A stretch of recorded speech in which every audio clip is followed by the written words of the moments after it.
No niin, mä esittelen tässä mun kotiani nyt. Tässä on mun kirjahylly.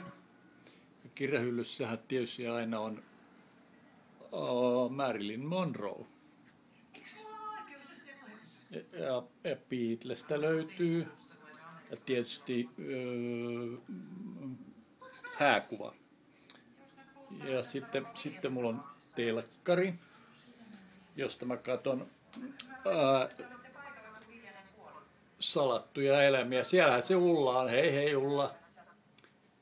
No niin, ja sitten jatketaan tästä. Ja levyhyllyssä yllätys Beatlestä. Ja sitten mä kerään myös tällaisia patsaita. Siinä on näin, ja tässä on mun uusin löytö. Siellä niitä patsaita on. Ja tässä on mun seinä, joka on melkein kuin New York. Itse asiassa se on mun, kävelen vähän tänne päin, niin se on mun sängyn tässä. Siellä on mun sängyn päät ja kääntää näin päin. Ja tässä on mun työpiste. Ja siellä on myös New Yorkia enemmän ja vähemmän.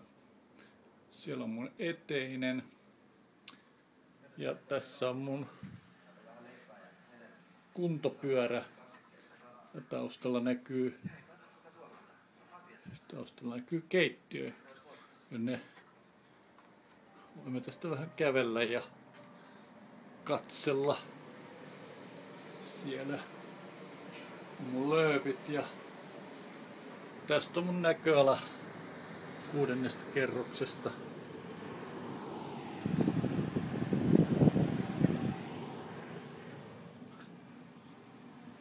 Ja tässä itse asiassa on